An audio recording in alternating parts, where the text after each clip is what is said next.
but you got to maintain context that that what's happening in the United States is also happening in developed and emerging economies across the world. So nobody would have predicted that we would have done that in 2020, and then you would have an absolute 180 in 2021. And we've said it many times. It's so hard to predict something as big and complex as the economy. And so I think it was a great year for candidates, which just pleases us to no end, because I think we feel such a burden of responsibility when military officers who have served our country decide to terminate that career and make a transition into the business world. When we have the partnership of helping them, we feel an incredible amount of responsibility to help them find success. And so 2021, just multiplied that exponentially as companies across many industries came roaring back. I think it's been great for clients. I think companies have looked at a different way of doing work. I think that there's been a new definition of work and working remotely and location and travel, and this whole like Zoom communication is going to be amazing for, I think, just the quality of life for people that have done, enormous amount of travel over a career. I think, going forward, there's going to be new work rules that take place, and work from home and teleworking and remote work. So just really exciting for companies, I think, the disruption of the pandemic created an opportunity for people for corporations to look at their work differently. And it's been incredible for Cameron Brooks. We've got a great team here. We've got several young people on the team. It's been unbelievable for 24 months of experience for our team members. We're very much a built to last company, and I think it's just been incredible to watch our own team and the amount of learning that's take place. So I agree with you, Joel, and in many ways it's two of the most remarkable years. And you and I have been through a lot with the Gulf War and the .com implosion and September 11th, which was incredible, and the financial meltdown of 2009. So I mean, we've been through a lot, but this one is really unique, and I think it's just got a great story coming out of it for everybody that's been involved with it. Really exciting. Yeah, like you mentioned, those other downturns and challenges that it hit, kind of like COVID hit, like the 2008-9 financial crisis hit that. But it took 3 years to feel like we got back to some sort of sense of normalcy. I wouldn't say this last year was normal, but like the whiplash of hit, whoa, things tightened up. All of a sudden, bam, we're right back into this growth mode. Absolutely. What do you think is what's going on? I mean, I read, I can't, what's caused this hot market right now especially for people like the junior officer? Yeah, I me's always been, you take those events that we talked about in the past, it's always been isolated to an industry or two. It's never been so broad-based. The pandemic cut every single industry across the board. And then very often, it might hit the United States, but, Europe is doing well, or China is doing well, or Asia, or Latin America. And so, you have to remember the global economy is like $90 trillion. We're 22 trillion of that. So, we're a quarter of the global economy, but there's, the other 3/4 are out there. And so the pandemic, all you have to do is watch the world news. I mean, what we were doing here, they're doing in China, and doing in Indonesia, and doing in India and Brazil and in Spain and, Mexico. And so it was so dramatic across the board, across industries, across economies, that I think what ended up happening is the whiplash ended up being equally is explosive. And so we've just never had a situation like this where global economies are growing this fast, and we are consuming a lot of of people right now, and there are a lot of job openings out there, and you're seeing unemployment rates hit lows. A lot of people don't know this, but the U.S. economy, the U.S. GDP, hit pre-pandemic levels in July 2021. So basically, everything that went away came back by July of 2021. And then in the second quarter and the third quarter and all things indicated for the fourth quarter, we've got these just historic growth on top of what happened pre-pandemic. I mean, 2019 was a good year. GDP grew like 2.4% or something like that. Unemployment was at a big low before the pandemic hit. Well, we got all that back by July. And so everything that's happened this year since July is on top.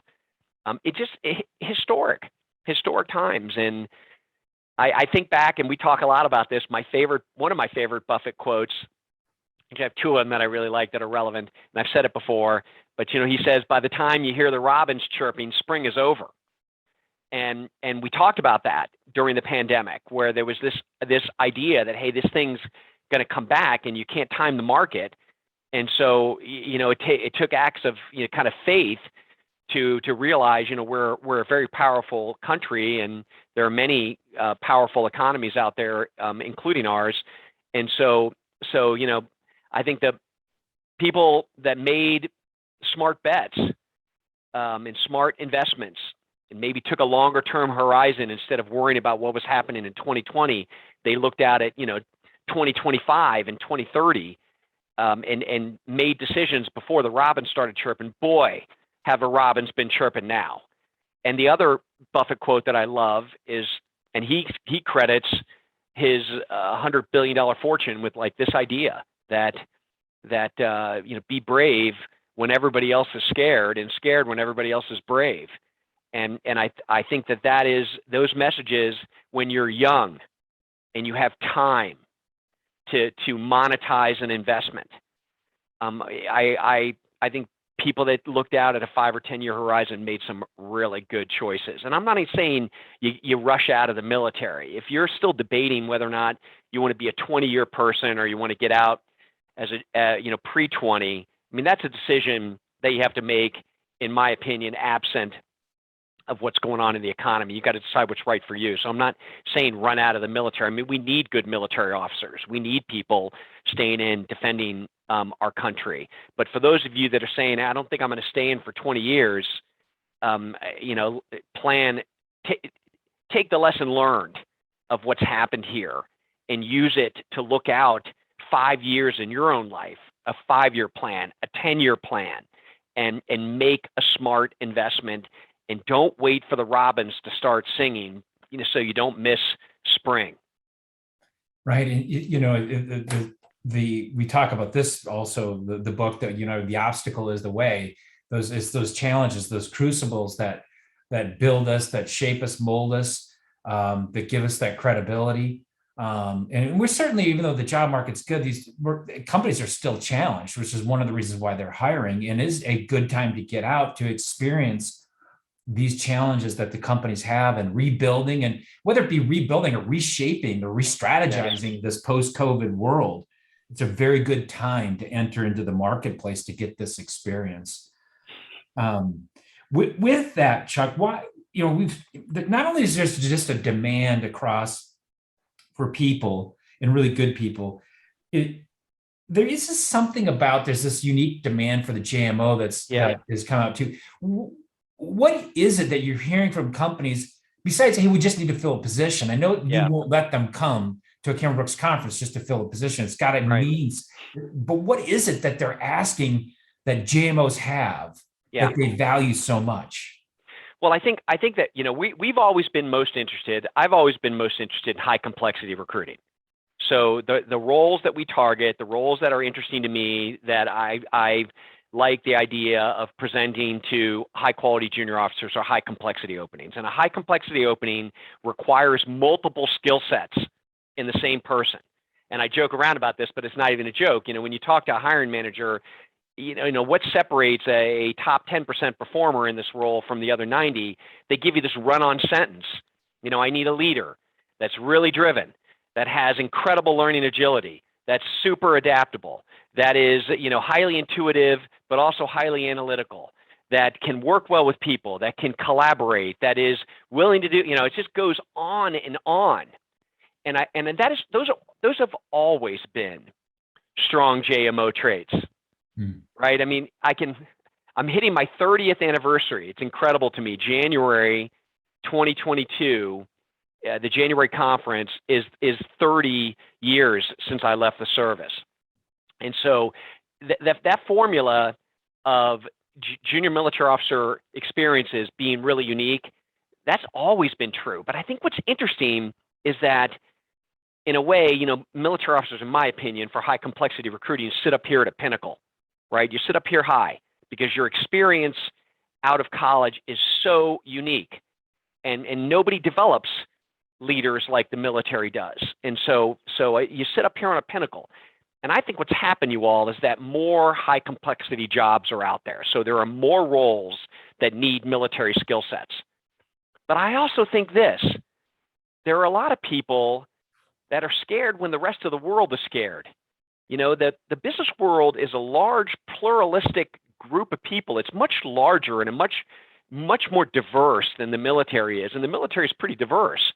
But society is much larger, right? There's 1.8 million people on active duty. There are 325 million Americans, and so I think a lot of people, they may even have skills or some skills like that, but it's a very difficult time for them.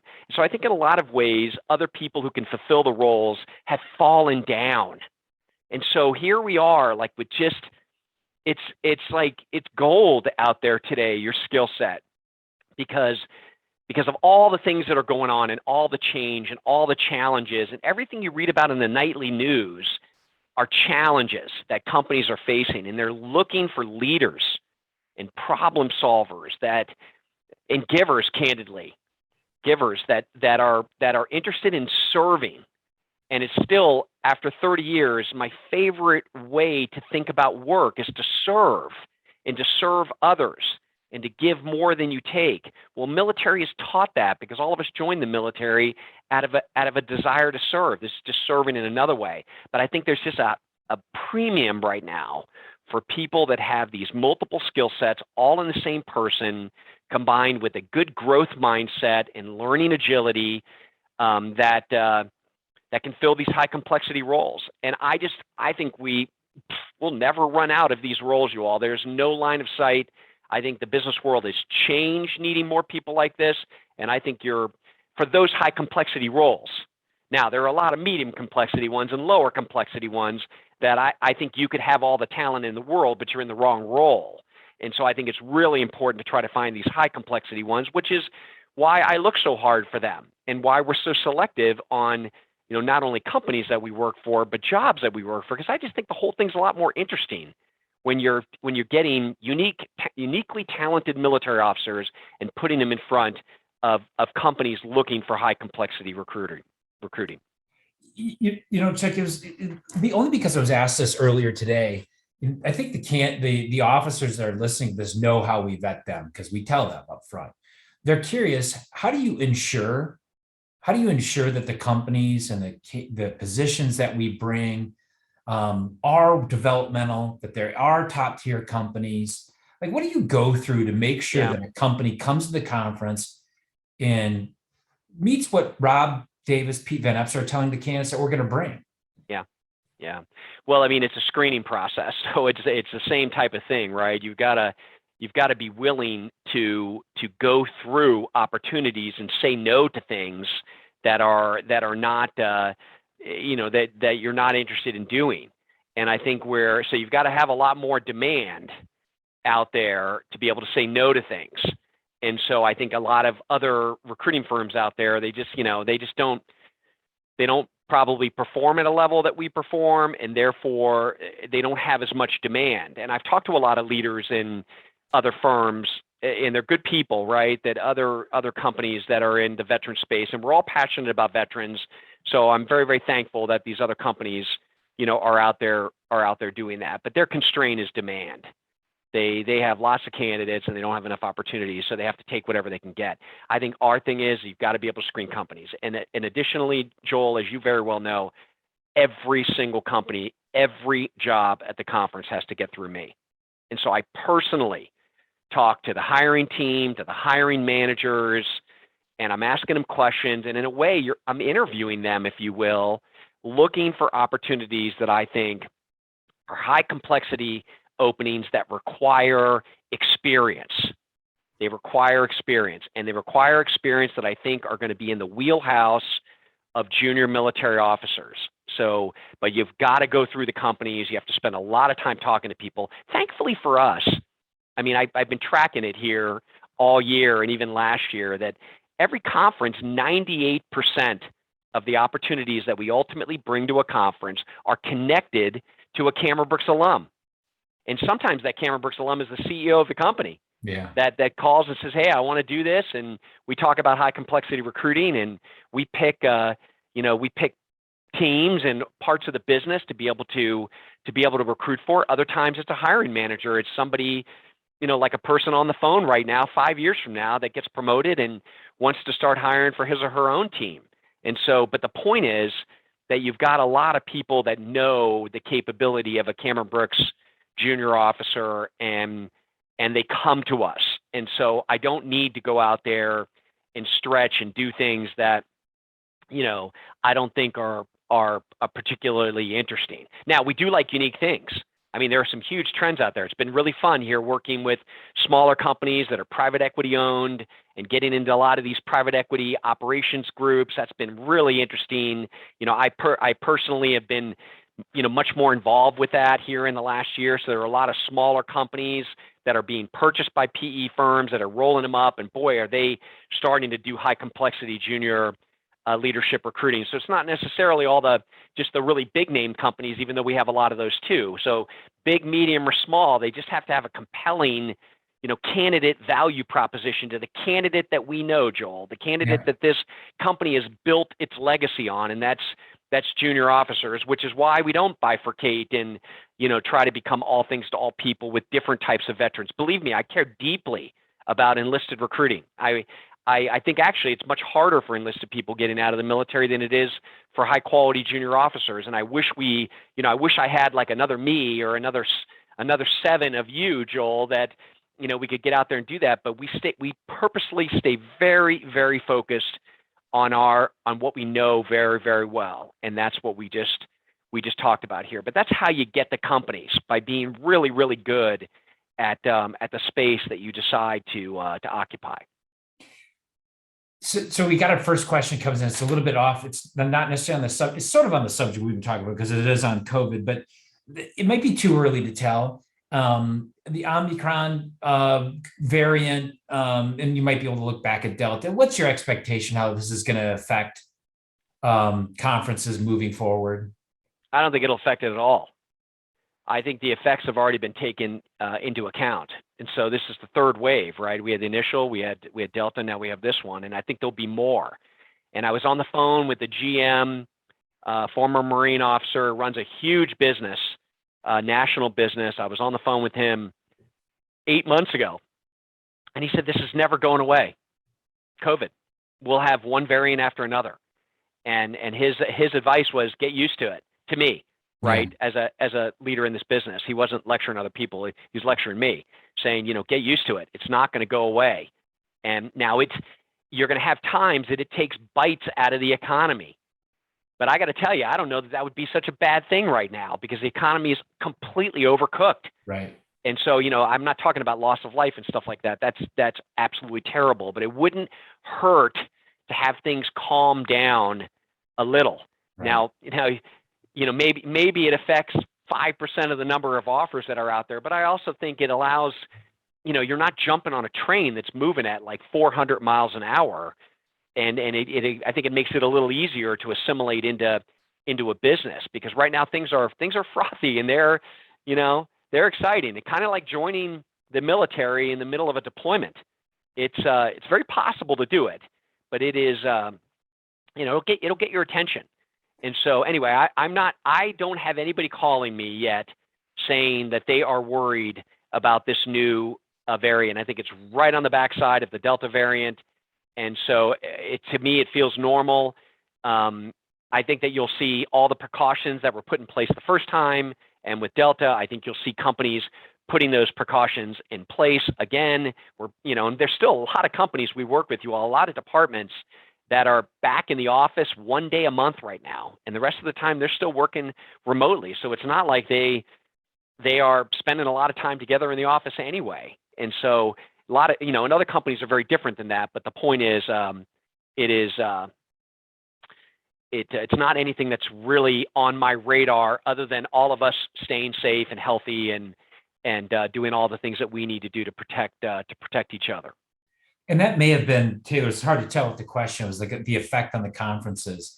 So I didn't know if it meant from the hiring groups or, hey, if we're staying virtual. I mean, we're staying virtual for Definitely. the foreseeable future. Yeah, until we have line of sight where hotels can run banquets again. And that's a very complex thing, much more complex than I thought it would be. But right now, hotels are not running business-related events. They're struggling to find employees to run their banquets department.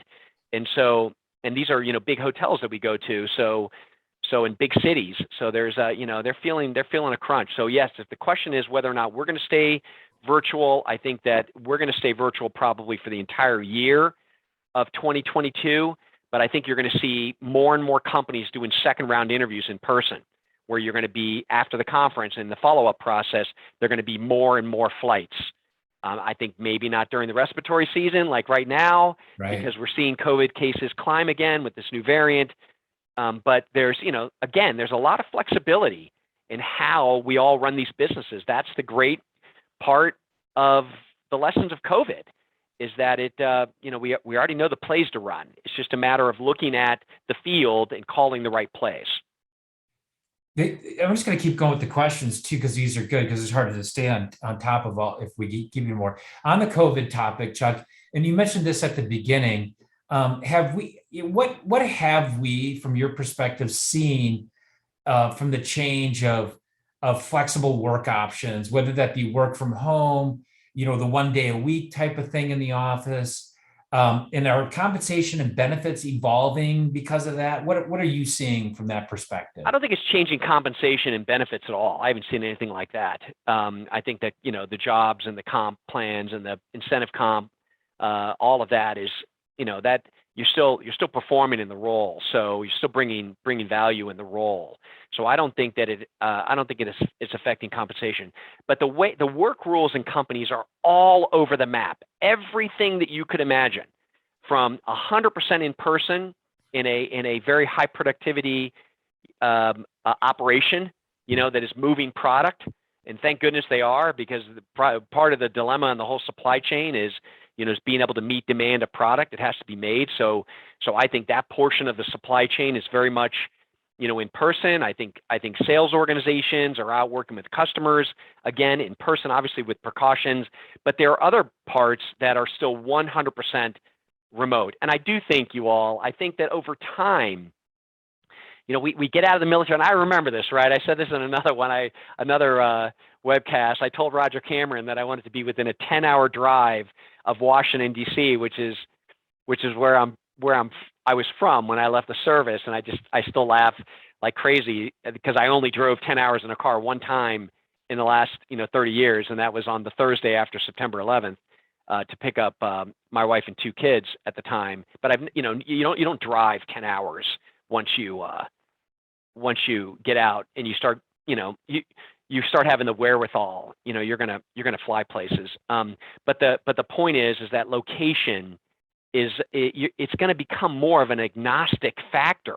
Now, it might be smart for you to go where the company wants you to go initially and get your foot in the door. But I think 3 to 4 years from now, there are going to be so many choices that have come about, so many different work structures that come about, and choice that you have to lead your career in a way that works for you. And so I think it's sort of advanced us as a civilization, COVID did, and with work rules. It took probably what technology would have done naturally in the next 20 years, and it did it in 20 months. Yeah, absolutely. I was going to, when we were talking about the virtual conference, I thought, I should probably pull this all the way through. But I was thinking that most people have heard this from us. So the question is, has Cameron seen issues with hiring candidates regarding employer? I misread the question. What have we heard from hiring candidates regarding employer vaccine mandates or testing? No, sorry. No, these coming in, they're coming in fast. Sorry, here it comes great. back to the quality of interviews from person versus virtual. Yeah. From my perspective, I feel like from the conference standpoint, sure, we want to get back in person. Mm-hmm. But the quality of the interviews that have been happening, we found other ways to make it a quality experience. The companies have, we have, the candidates have. Yes. So from the standpoint of the experience and the results, I think the 72% turning positive, sure, this year had a part of it to do with the economy. Well, we were even seeing high rates of positive of yeses and outcomes even during the pandemic. Yes. So we figured it out. It's just different, but the quality we figured is it there. out though. It was, I think like we talked about, Joel, in the beginning, I thought it was very challenging. I was terribly worried that non-traditional candidates, which are what junior military officers are, traditional candidates are people with 5-10 years of business experience and have resumes that actually have experiences that directly relate to the work that's being done. I worried terribly that virtual interviewing was going to put non-traditional candidates at a disadvantage. And so we've done a lot of work with DPP and with preparing candidates so that a non-traditional candidate is not at any disadvantage doing interviews virtually. And in many ways, I think we've gone right past disadvantaged into being advantaged because you're so prepared for how to communicate your background and your behaviors that I think it just comes flying out through the camera.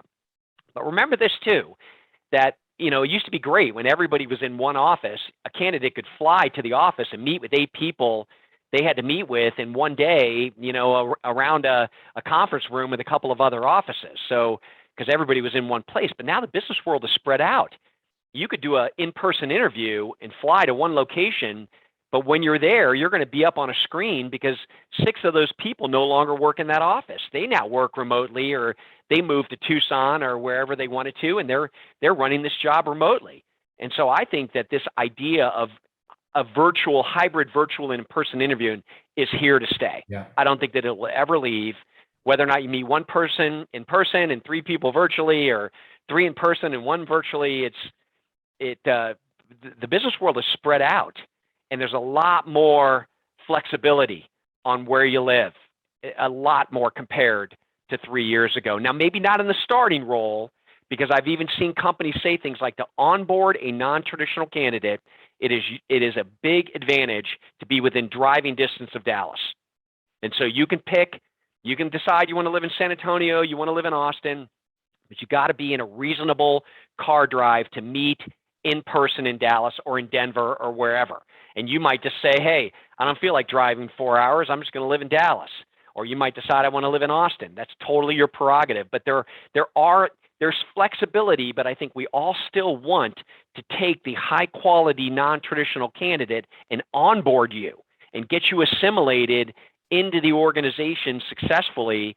And that's going to require some travel or some in person. That's not going to go away. It's going to require some of that. Now, how it plays out and exactly how many days a week you do that, a lot of it depends on what role you go into and when and what's going on with virus precautions at that time. Yeah, there's another question that came in. We have to get back to this vaccine one. It said, what are some of the challenges that candidates have had with virtual interviewing? My perspective, because I work a lot with people, is, I think it's trying to get your virtual room set up. You got the right lighting, you got the right camera in the right place. Very important. That has become your handshake. That has become your presence in the interview. Well said. We coach people on that. We've got a lot of tests, requirements, feedback. But the standpoint of other fundamentals of interviewing, building rapport, asking good questions, telling your story, connecting, that hasn't changed at all. No. So, it might have gotten more important. Yeah, right. Right.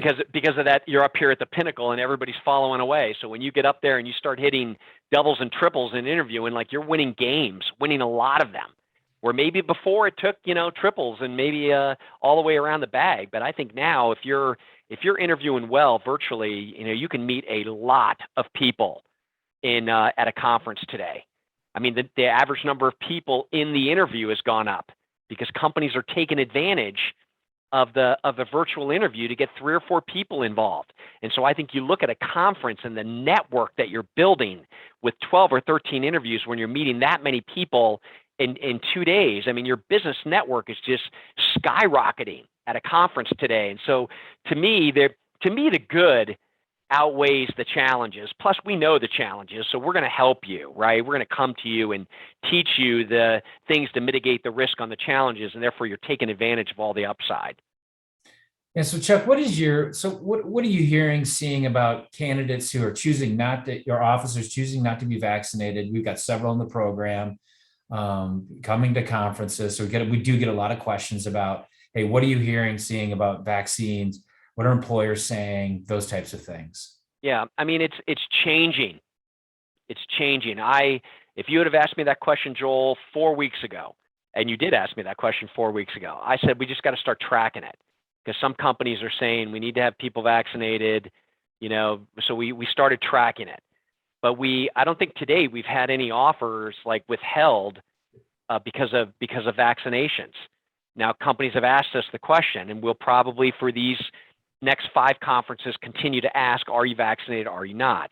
And so I think it's going to be something that needs to be managed. But we started seeing alumni of ours that, obviously it's much easier if you get vaccinated, but if we've seen alumni that have said they've gotten exceptions inside their own companies with not being vaccinated. If religious exemptions is a really big one. And so we just saw some of those come through this week, Joel, that I think companies are going to try to keep good people that are there. And so more to follow on this. I personally am not super afraid of it. I mean, there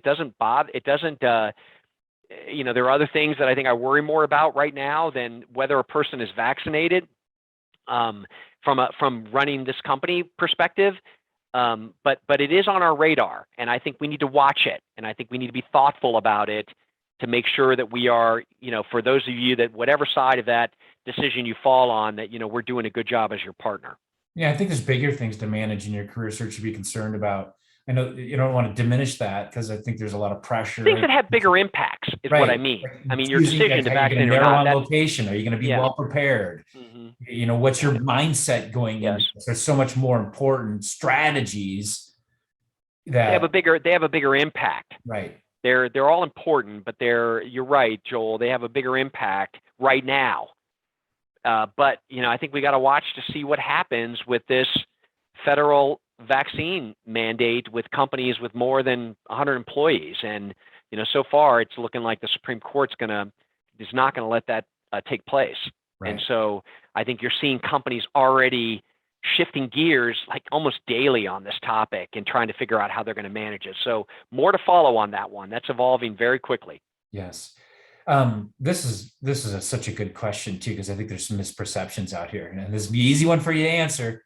Yeah. Candidates without graduate degrees, do they find it difficult to progress beyond entry-level positions in the corporate world? I'm so glad that Matthew asked this, because I think there's some misperceptions. Yeah. I mean, the answer is no, it's not hard. A graduate degree is a great thing to get, you all. And I think when you get out of the service, I think it should be within your 5-year, plan, if you don't have a grad degree yet, to enroll in a executive program or a night program. You don't have to do it. I don't have a graduate degree. Joel doesn't have a graduate degree. So I know lots and lots of people. I mean, there's still CEOs of companies, you all, that didn't even graduate from college. And so it's not, there's a lot of Kool-Aid, I think, on this idea that a grad degree is a must. I just think that's ridiculous, in my opinion, one person's opinion.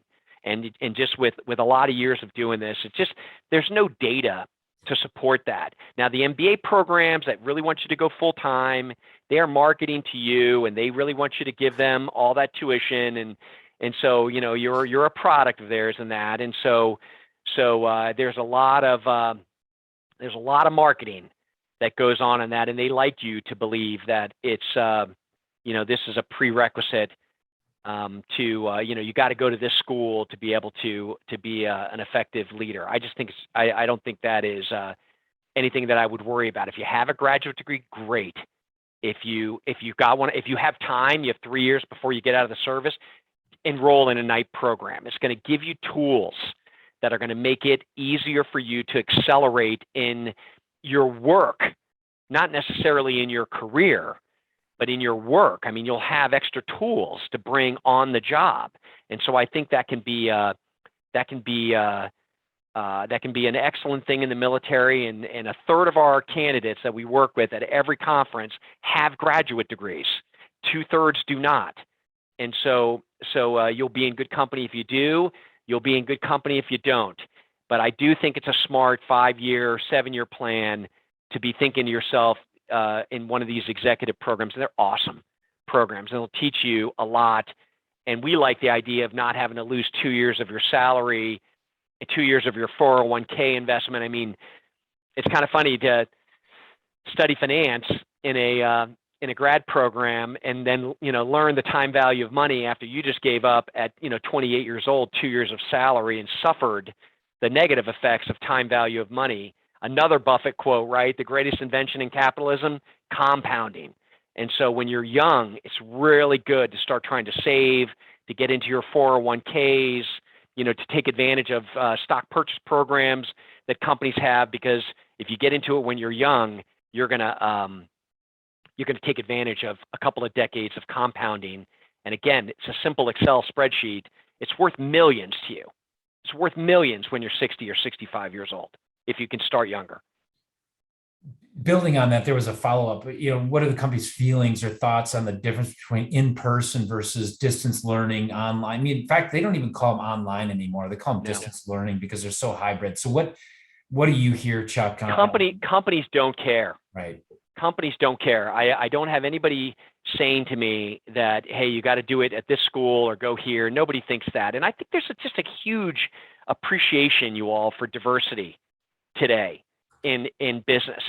And so, the idea, the old school idea that you've got to have this, this pedigree from this thing, it's just gone. Like, nobody talks to me that way. And to me, it's much more about tools and continuous learning, which is really important to continue to develop your skills. And some people, I think, learn much better on the job.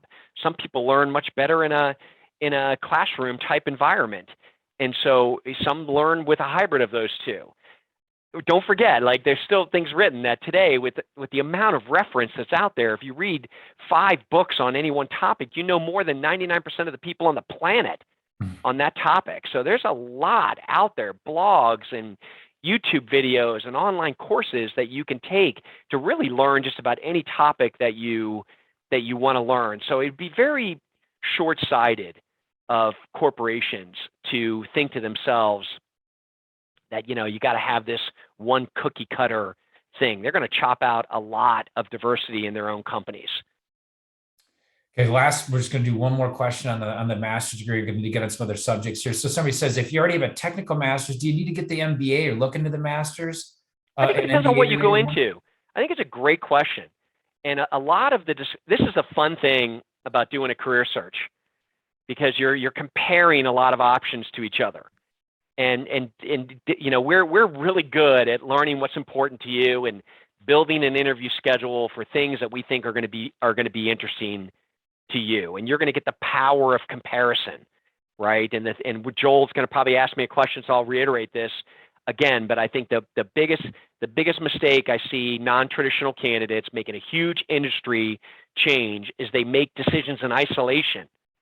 And they forego the power of comparing options to each other. But you, with a technical master's degree, it would be fun to set up a career search for you where some of the companies would be looking at you to be able to grow your leadership skills, leadership and technically.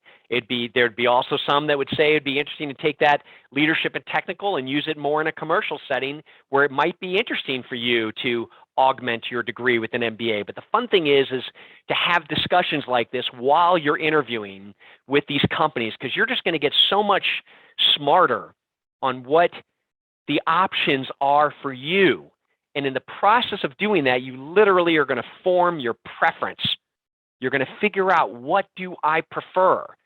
And it's going to be so much more thoughtful than anything you could figure out right now, except for what do you prefer in the military? Like, you know a ton about what you prefer in the military because that's what you're in.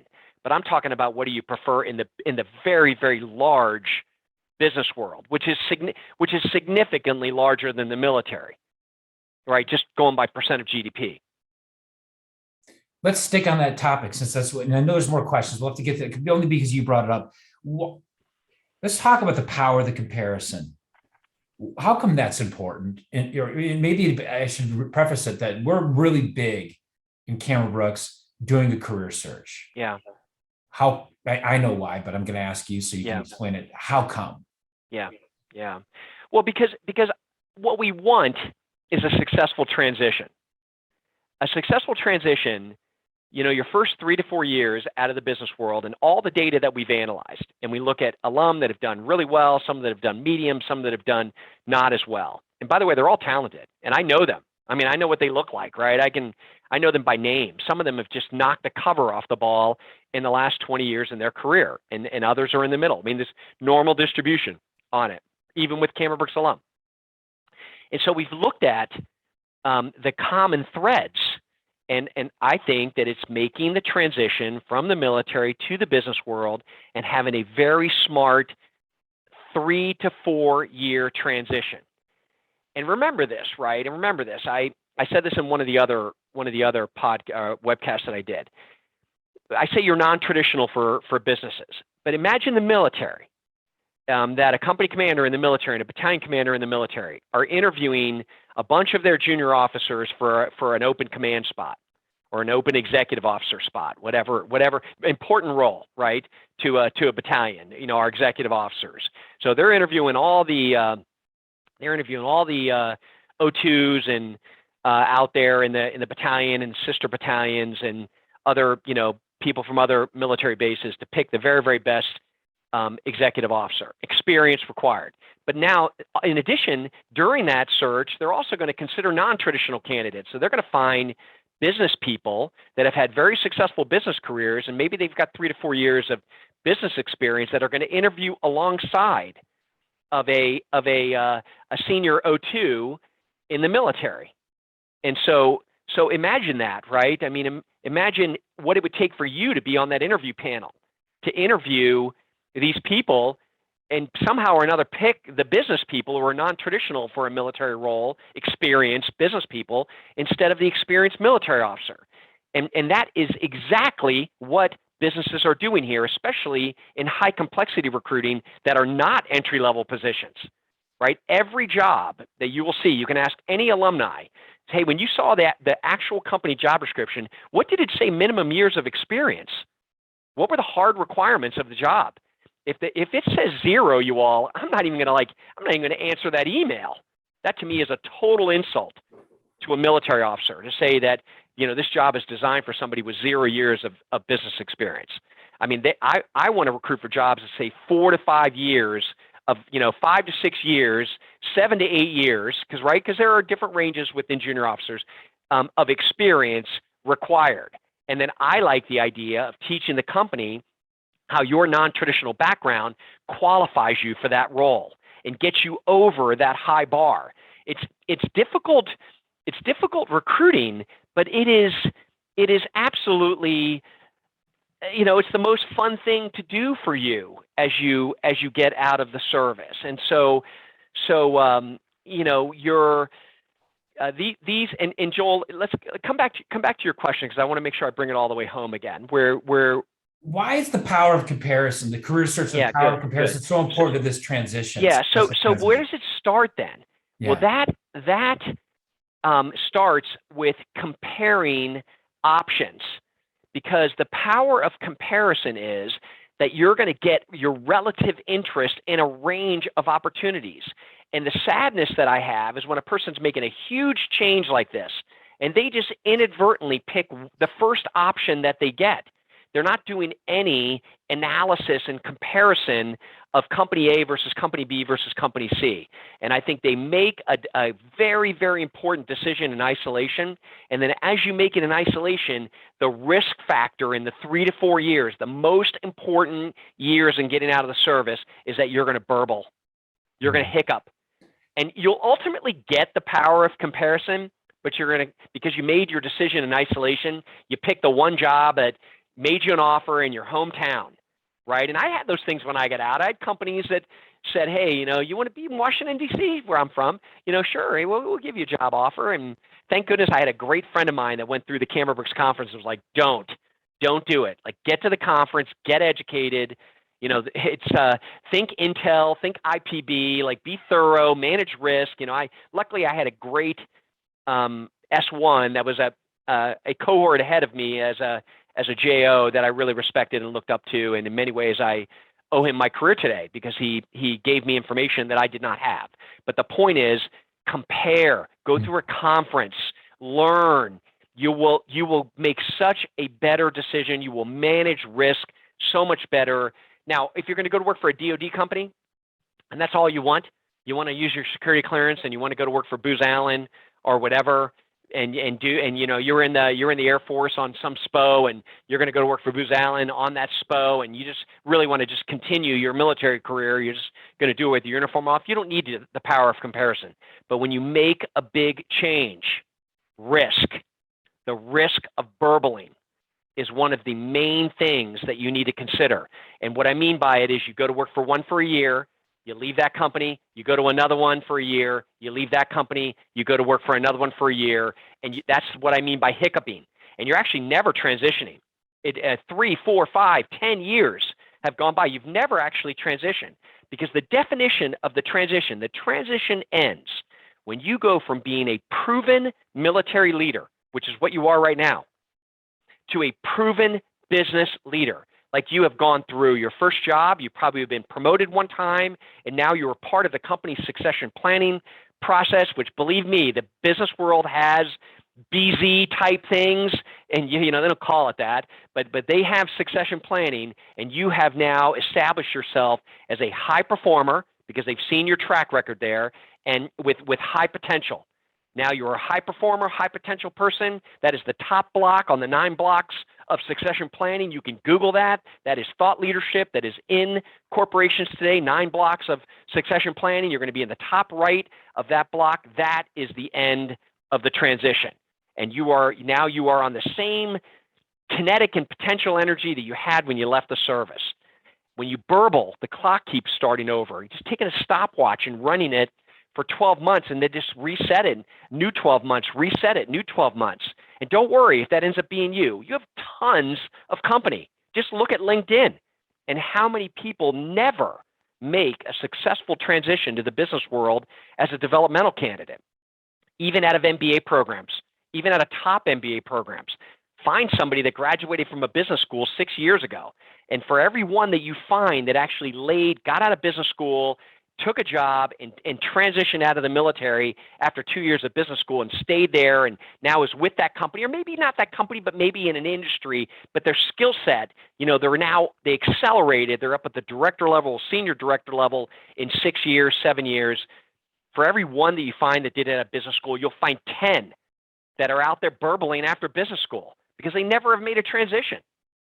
And so to answer your question, Joel, the power of comparison, it is to make an effective transition, and the first 3 to 4 years out of the military are just as important as that business person coming into the military, getting that XO job, and everybody's going to have their eye on that person for the next 2 to 3 years, 3 to 4 years. And if that person doesn't accelerate and become one of the best executive officers in the battalion and one of the best inside of the brigade, do you really think that person's going to command anything or ever have a star on their chest if they have a slow 3-year transition when you've got all these other officers? Again, I'm inverting it, right? I'm giving you the opposite of it. But I hope it hits home the fact that the first 3 to 4 years are just vital to your success. We think the conference and the data bears this out. The conference is the best way to get there. So we're going to grab a couple questions that haven't been answered for, and then we're going to let you end with the holiday decision-making or any of the other key points you want to make. So there's the two questions that have to do with, have we seen a change in the mix in the jobs? One has to do with career fields. Have you seen a change in the mix in the career fields? Maybe a little bit more business analysis, maybe have you seen more supply chain types of things? And then second, have you seen the mix in the different locations, East Coast, West Coast? What are you seeing, Chuck? I see it everywhere. I see the mix broadening, companies broadening, jobs that they're recruiting JOs for. I think that our alumni are doing an unbelievable job out there, opening up more doors for other Cameron-Brooks alumni. So it's I see the career field mix across the board. I still think, though, that it's really good for you to interview with multiple career fields.